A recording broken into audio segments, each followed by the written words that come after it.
దోషం ఉంది, కుజగ్రహ దోషం ఉంది, కుజగ్రహ దోషం ఏ గ్రహ దోషం ఉన్నా సరే గిరిమాపురం రావయ్యా. ఈ గిరిమాపురంలో యోగ నరసింహస్వామి గుడి చేరుకోవయ్యా.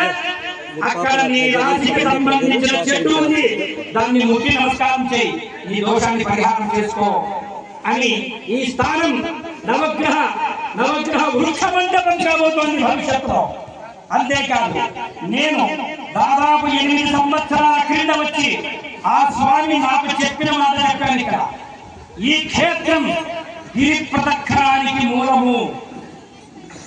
ఈ కొండ చుట్టూ ఒక్కసారి ప్రదక్షిణం చేస్తే మనం చేసుకున్న పాపాలు నాశనం అవుతాయని నేను నొక్కి ఒక్కానికి చెబుతున్నాను. ఇది ఈ రోజు మాట కాదు, భవిష్యత్తులో భక్తులు చెప్పే మాట ఇదే. అయ్యా మేము వచ్చాం, మేము ప్రదక్షిణం చేశాం, మాకు బాగా అయింది అని చెప్పే రోజు ఎంతో దూరంలో లేదు అని సగర్వంగా చెబుతూ ఈ గిరి ప్రదక్షిణం చేయండి, ఈ గిరి ప్రదక్షిణం చేయండి. ఎటువంటి భూత బాధలున్నా, గ్రహ బాధలున్నా, ఏ రోగాలున్నా నాశనం అయిపోతాయి.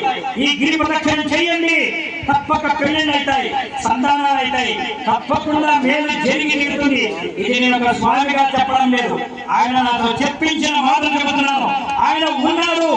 ఎవరు లోపలికి దూరి కొండ పగలబట్టి లోపలికి పోయి చెక్కలేదయ్యా, తాను ఎక్కడ ఉన్నాడంటే దక్షిణాగ్నేయ ముఖమై మహాశక్తివంతం.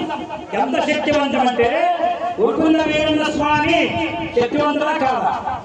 కాదనే ధైర్యం ఉందా? ఇక్కడ మన జిల్లాకు ఉందా? కాదనే ధైర్యం. గొల్లూరు జిల్లాకు ఉందా? కాదనే ధైర్యం.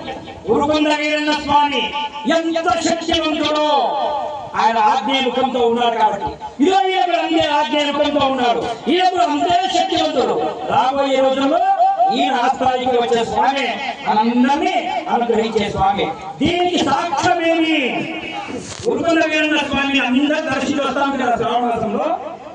ఆ గుడిలో ఉరుకుంద వీరన్న స్వామి ఎక్కడ ఉన్నాడు అంటే మీరేం చూపిస్తారు?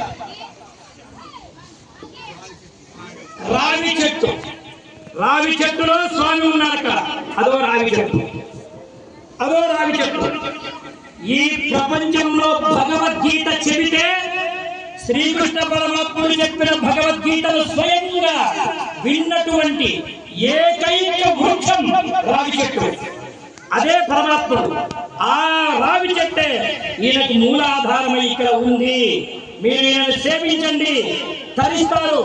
ఉరుకున్న తర్వాత మళ్ళీ వృక్షరాజంగా, ఇక్కడ నక్షత్ర మండలంగా, ఇక్కడ రాశి మండలంగా, చెట్ల స్వరూపంలో ప్రాణం తానే ప్రాణమై మిమ్మల్ని అందరినీ ఉద్ధరించడానికి వచ్చినటువంటి యోగ నరసింహ స్వామిని మీరందరూ కూడా పూజించి తల్లిస్తారని మీ అందరికీ తెలియజేస్తూ మరి ఇప్పుడు